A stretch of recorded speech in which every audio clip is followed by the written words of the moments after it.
Muy buenas. Arrancamos la webinar de hoy, que trata sobre trastornos de aprendizaje. Bueno, antes de empezar con las preguntas, quería exponer un poco el tema. Los trastornos de aprendizaje son un grupo de trastornos que se encuentran dentro del desarrollo y que tipificados hay tres: dislexia, grafía y disortografía. Los nombres en realidad. ¿Qué quiere decir cada uno de estos tres? Bueno, al final hay mucha falsa creencia sobre la dislexia, que te baila las letras. Son simplificaciones. Que realmente quiere decir dislexia es más dificultad para leer que lo esperado. Más dificultad para las matemáticas que lo esperado, con más dificultad para la escritura que lo esperado. Esto es lo que en realidad es un trastorno de aprendizaje. Una dificultad en el aprendizaje de determinadas. Los que he tipificado son estos tres, pero son los que he tipificados porque son los que generan un deterioro. Seguramente hay un trastorno de aprendizaje para jugar al fútbol. Sin embargo, este no está aquí. O, por ejemplo, cabe mencionar el trastorno de aprendizaje no verbal, que todavía no está tipificado, pero que ya no nos habla de algo académico como de algo no verbal. Las prevalencias son relativamente altas, un 5 y un 10% de la población. Y en cuanto a incidencia con el TDAH, pues aproximadamente un 60% de las personas con TDAH tienen un trastorno de aprendizaje. Es decir, la mayoría. Vale, arrancamos con preguntas. A mi hijo le han diagnosticado un TEL hace poco. Es como un trastorno de aprendizaje. No entiende bien lo que lee. Vale, un TEL es un trastorno específico del lenguaje. También es un trastorno del neurodesarrollo. Y está en la familia de los trastornos de aprendizaje, pero no es como un trastorno de aprendizaje. ¿Por qué? El trastorno específico del lenguaje, el motor que falla es el lenguaje. Si falla el lenguaje escrito va a fallar. Pero también va a fallar el oral. No solo no entiende lo que lee, no entiende el lenguaje. Claro que si está escrito siempre es más difícil, pero el TEL es un problema mucho más de base y también tiene una afectación mucho más grande. Al final, una persona que tiene dificultades para leer, tiene dificultades solo para leer, mientras si tienes un TEL, además de para leer, vas a tener una dificultad con el lenguaje. Si además coincide que tienes un TEL y una dislexia, pues escrito se te va a dar fatal.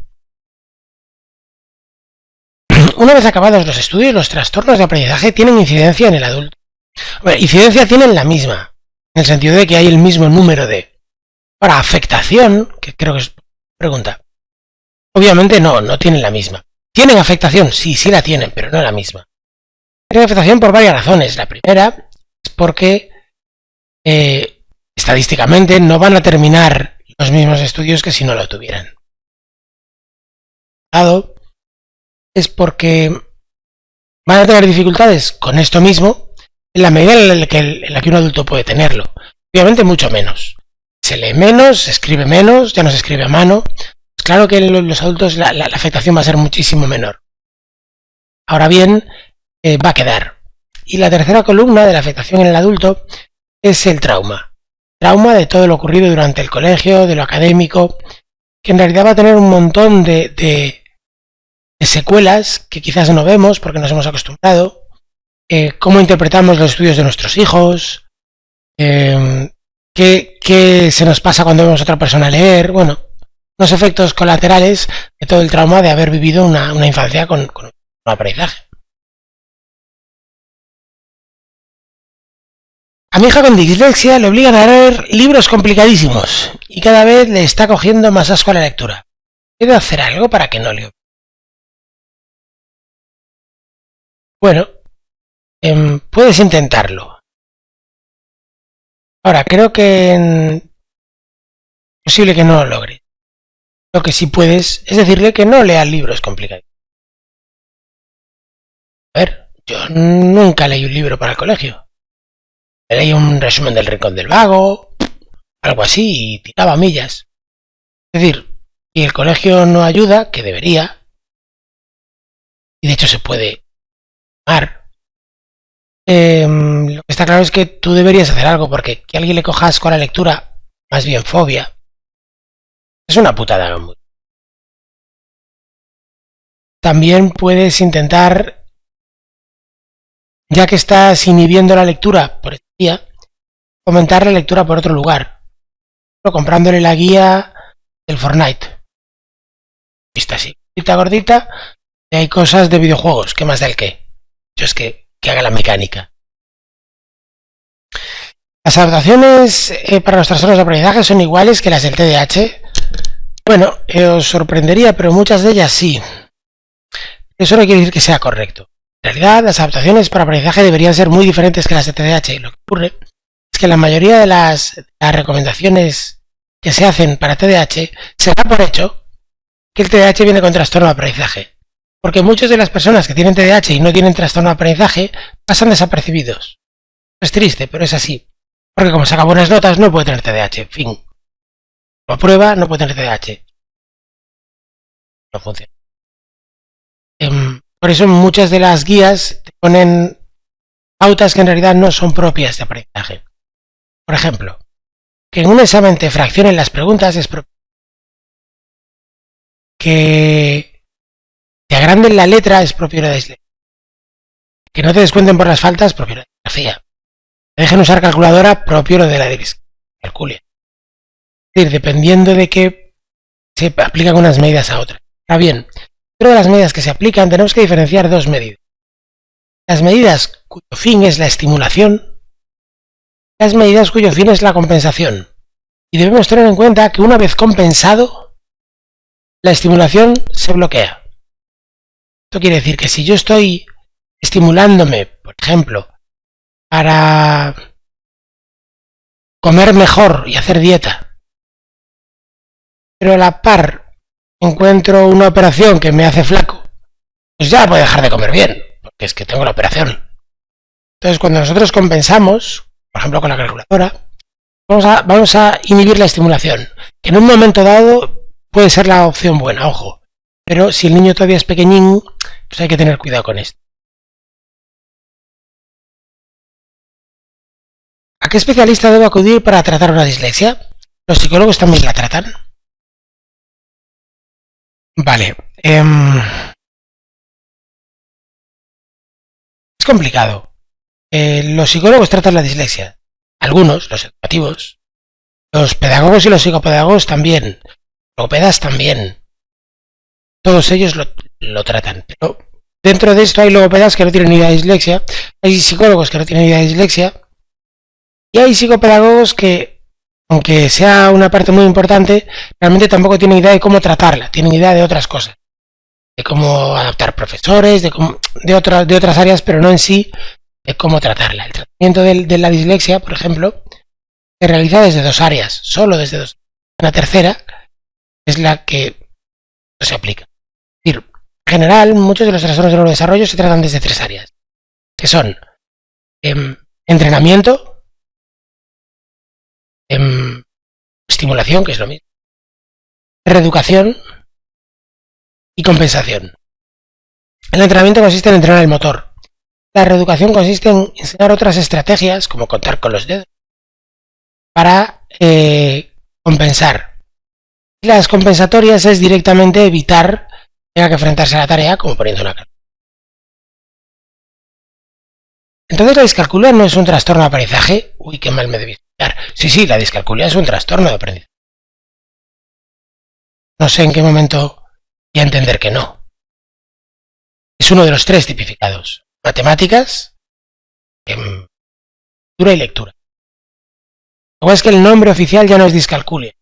El nombre oficial es trastorno de aprendizaje en la lectura con dificultad en la fluidez, con dificultad en... Es decir, una serie de ítems en los que realmente se desgranan todas las dificultades. Está el nombre bien si no fuera porque es poco operativo. Está muy bien porque lo que te hace es diferenciar. Pues, ¿tiene un trastorno de aprendizaje en la escritura? Sí, pero en concreto con la puntuación, en concreto con la ortografía, en concreto con la expresión escrita, es decir, en distintas partes. Hola, ¿cuáles son los peores traumas en la primaria para un niño con TDAH? ¿Qué propondrías para que esto no sucediera? Esta pregunta es muy variada. ¿Te refieres exclusivamente al ámbito educativo y exclusivamente relacionado con el trastorno de aprendizaje? Si no es amplio. Bueno, creo que en sí el colegio ya está pensado para que uno odie eso. Está diseñado pensando en otras cosas, no en el amor. Está diseñado, bueno, para mecanizar. Entonces, en general, todas las personas que no se les dé de puta madre y que no reciban el refuerzo de que al menos se les da de puta madre y tienen un 8, ya van a tener esta sensación de fracaso. Pensar que en el mundo en el que vivimos, para los niños, las notas lo son todo.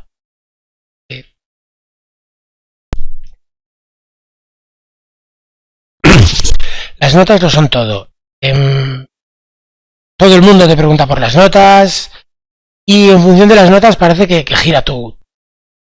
Para el fútbol o no, es todo. El mal rollito en casa. Es claro que es traumático que te vayan mal las notas de serie. Incluso aunque en tu casa hagan un cambio y pongan una barrera entre el colegio y la casa, tendría que haber esa barrera para creérmela, porque muchos padres creen que la tienen y no la tienen. Pero incluso aún así el resto del mundo sigue girando. Y tú sigues fallando, te sigues frustrando, aparte de todos los maltratos que van a ocurrir dentro del aula, de los profesores, los compañeros, sentirte menos, etcétera, etcétera.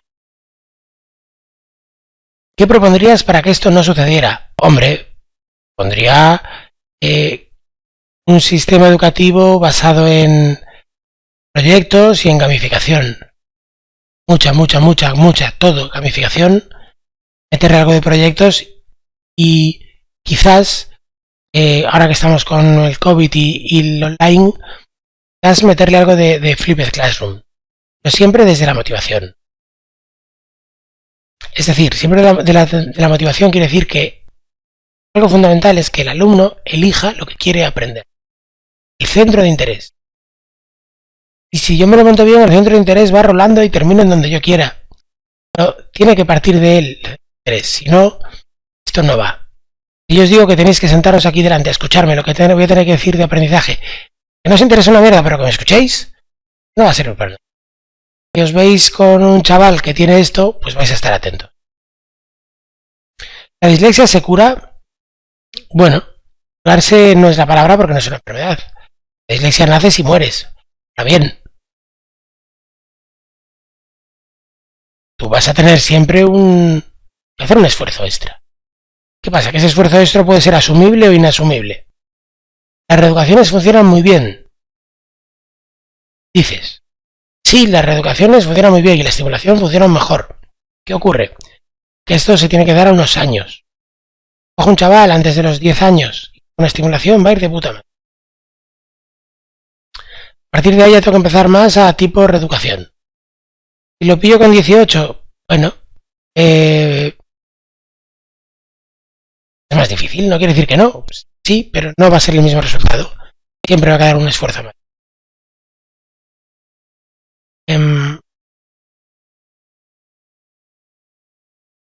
¿Cuánta es la prevalencia de personas con TDAH con discapacidad? 100%. TDAH es una discapacidad. La pregunta. Creo que es mi dislexia, un momento. ¿Cuánta es la prevalencia de personas con TDAH con discapacidad? Sí. Bien. TDAH es una discapacidad. No sé qué quieres decir de cuántas personas con TDAH tienen el grado de discapacidad del Estado. El grado de discapacidad del Estado es un papel. Una discapacidad es una cosa. El Estado considera que tienes más del 30% y por eso tienes ciertos derechos es otra. Desconozco cuántas personas con TDAH tienen el grado de discapacidad, pero imagino que poquísimas. Y no sería prevalencia exactamente la palabra. Porque muchos niños con TDAH tienen dificultad con las matemáticas. Bueno, aquí tendríamos que ver si estos muchos niños con TDAH son los muchos niños que tienen discalculia. Vale, me dicen que no se me está escuchando bien. Me preguntan por qué muchos niños con TDAH tienen dificultad con las matemáticas y mi primera pregunta es, ¿hablas de niños que además de TDAH tienen discalculia? Porque si es así, ya está.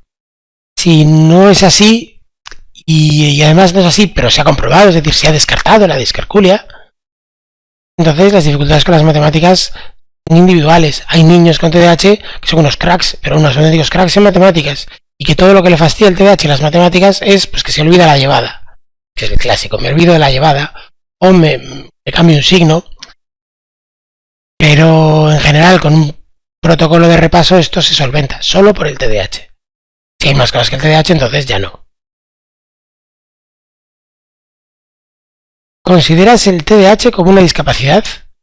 No, no es una consideración mía, ojo. Yo no soy nadie para considerar nada. Es que es parte de lo que es una definición. La definición de discapacidad quiere decir dificultad en una capacidad. Fin.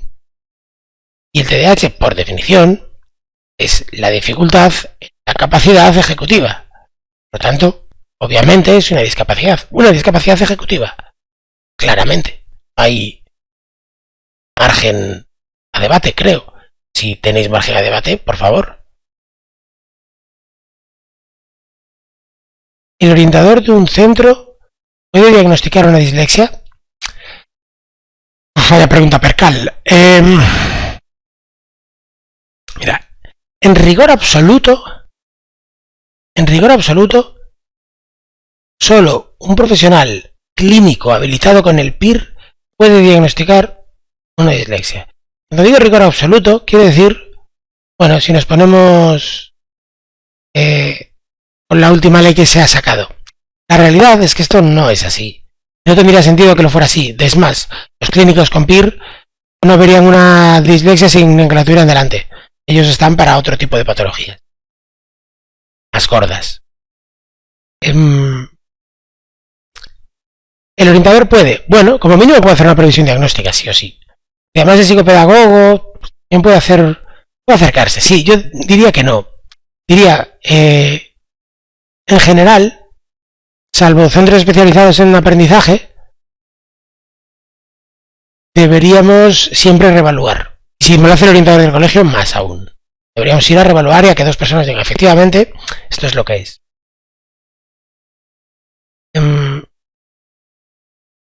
¿Qué opinas del homeschooling cuando el colegio es inviable? Joder. Es que yo esta pregunta la haría al revés. ¿Qué opinas del colegio cuando el homeschooling es inviable? El homeschooling, para los que no lo sepan, es no ir a clases y aprender en casa. Cuando el homeschooling es inviable, opino que el colegio es la que hay. Claro, si el colegio es inviable, si la palabra es inviable, pues es inviable. Entonces habrá que buscar otra alternativa. Y no hay muchas más que el homeschooling porque el colegio es inviable. Creo que en este caso la pregunta no habla de una verdadera inviabilidad, sino de que está sufriendo el chaval en el colegio un montón. Yo opino que el homeschooling puede ser una forma cojonuda de salir del problema. Ahora bien, no todo el mundo tiene los medios económicos para permitirse el lujo de hacer homeschooling. No todo el mundo tiene la sensibilidad necesaria para ser profesor de tu hijo. Si esto va a ser un conflicto mayor, entonces no. Y además, como que te acepten el homeschooling tiene un papeleo y un coñazo increíble, va a ser mejor que hagáis pequeñas pruebas antes de que esto funcione. Si no, va a ser un desastre. En general, a mí no me gusta que los padres sean profesores. En general, a mí me gusta que lo académico tenga un muro enorme. Igual que no me gusta que tu padre sea tu jefe o tu pareja sea tu jefe. En principio no me gusta. Si no hay otra opción y tenemos un papá brutal, súper motivador, cuya relación es férrea, guay. En el momento en el que esto no es así, pues hay que tener más ojito. Además, si nos vamos a plantear homeschooling, tenemos que entender una realidad compleja que es la realidad social. La verdadera razón por la que los chavales van al colegio no es para aprender matemáticas, para aprender a socializar. Este es el verdadero objetivo. Matemáticas son un hilo conductor, una excusa. Lo que necesitas realmente aprender es a socializar. En el homeschooling la socialización va a estar muy limitada, muy limitada. Nosotros hemos hecho, no homeschooling, pero parecido, Focus muchas veces, educación a distancia, cuando un chaval se matricula en el instituto a distancia y lo hace con nosotros. Y algo que tenemos que tener siempre en cuenta es el grado de socialización, porque esto de febrero los chavales están secos de amigos. Joder, es que mis amigos están todo el día en clase y luego por la tarde pues tienen quehaceres. Yo por la mañana solo, luego por la tarde estoy deseando estar con gente. Y eso, bueno, la sed social va a estar ahí si no ponemos unas medidas muy buenas o lo tenemos todo bien controlado. Antes hablaste de algunas cosas como el Flipped no sé qué, la gamificación y algo más. ¿Por qué eso puede ayudar a mejorar un trastorno? Perdonadme. Flipped Classroom se llama aula invertida. Consiste en que en lugar de ir al cole, hacer la teoría, ir a casa a hacer los deberes, hacerlo al revés. Desde casa, por vídeos, te ves las clases, el profesor de clase. Y cuando llegas al colegio, haces las prácticas. Lo practicas. Que tiene mucho más sentido y además está más que demostrado que cualquier clase, habiendo leído los apuntes antes, pues es muchísimo mejor. En este caso va por vídeos cortos. La gamificación es utilizar elementos de juego dentro del proceso de aprendizaje. No es igual que la ludificación. Poneros un ejemplo. Yo quiero que os aprendáis las comunidades autónomas y sus provincias. España. Si hago una ludificación, lo que hago es el juego de la oca con las comunidades autónomas. Fin. Esto es una ludificación. Las comunidades autónomas le he metido encima el juego de la oca y de tanto jugar se nos terminarán aprendiendo. Si yo lo gamifico, lo que haré es una narrativa de una aventura en la cual yo estoy en España y tengo que resolver un misterio y tengo que perseguir al asesino por donde él vaya. Y el asesino se va moviendo por distintas comunidades donde yo tengo que aprender ciertas cosas de su cultura para poder salir de los entuertos en los que me voy metiendo.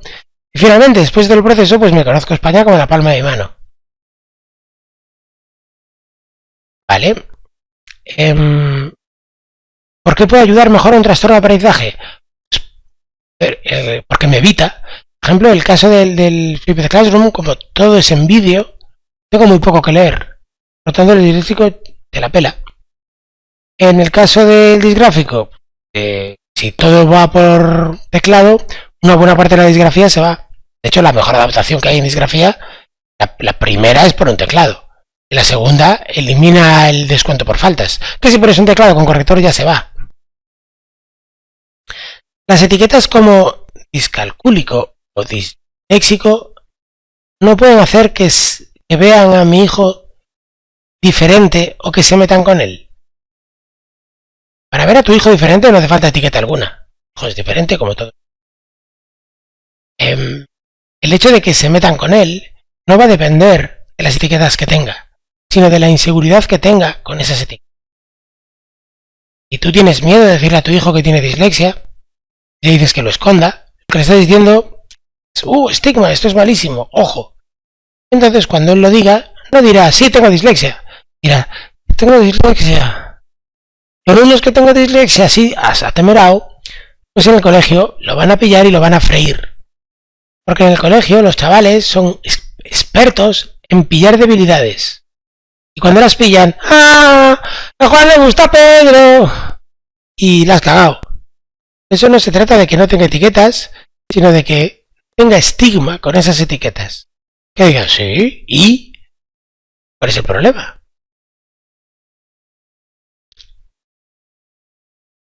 Si te encontraras al secretario de Educación de tu país en el elevador, ¿qué le dirías? ¡Ay, qué pregunta tan buena!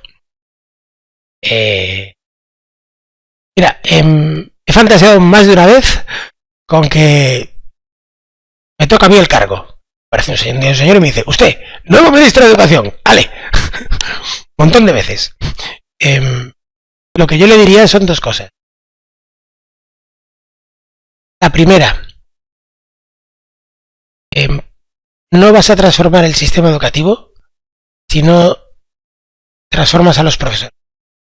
Esto lo haces de dos maneras. O a 30 años vista, con las oposiciones y la forma de entrada y la carrera en la universidad, O a 5 años vista, si retiras el vitalicio de los funcionarios y empiezas a cambiar la inspección educativa. Inspección educativa se interpreta como el inspector que viene a joderte, mientras que inspección educativa debería ser el apoyo que yo tengo. Y los profesores necesitan muchísimo más autocuidado del que tienen, muchísimo más cuidado. Necesitan un profesional en el centro dedicado a ellos, un psicólogo para profes en el colegio. No un psicólogo para alumnos, que también, pero un psicólogo para profes, para gestionar sus conflictos. Y por último, no cambiarás la educación si no destruyes la soledad del aula. Es decir, que las aulas estén abiertas. Hay un par de métodos que me gustan mucho. En Estados Unidos hay uno que se llama la quinta fila, que es que la última fila de clase está siempre libre para quien quiera, padres o quien sea, se pueda meter a escuchar. El proyecto Focus Aula que llevamos aquí, donde los profesores se reeducaban unos a otros. Pero el hecho es que mientras solo haya un profesor en una clase, la cosa va a ir mal. Yo soy de los que abogo por duplicar el número de alumnos por clase, pero poner a 2 profesores siempre. Y lo segundo que le diría al ministro de Educación es que si verdaderamente quieres cambiar el mundo, de verdad, lo que tienes que hacer es, en lugar de tanta LOE, LOCS, el 11, crear la EPO, la Ley de Educación Parental Obligatoria. Porque es en la educación parental donde realmente vas a hacer un enorme cambio a todos los niveles en la sociedad. Pero a todos. Absolutamente a todos. El hecho de que los padres estén asalvajados, asilvestrados, sin ningún tipo de pauta, haciendo cada uno lo que más o menos ve, desesperados, incluso los que creen que lo hacen bien, no lo hacen bien, solo tienen hijos fáciles, pues el mundo no cambiará tanto. Está muy bien lo de esas metodologías que dices, pero si al año siguiente no se lo hacen, ¿volverán los problemas? Sí, volverán los problemas. Pero no serán iguales.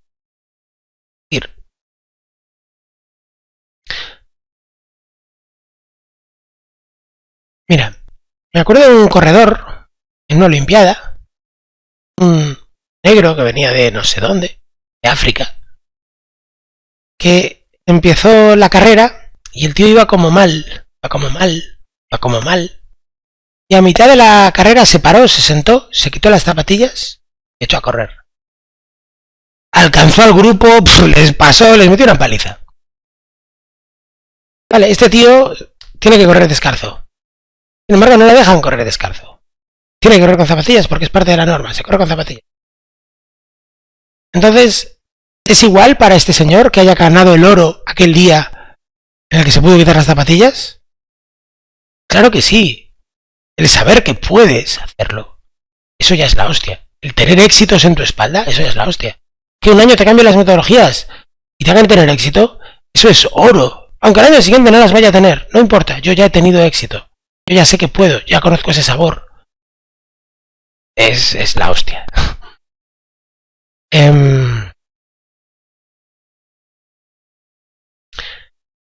Parece que no hay más preguntas por lo a continuación lo dejamos y volveremos en unas semanas, esta vez con un webinar sobre TDAH adulto.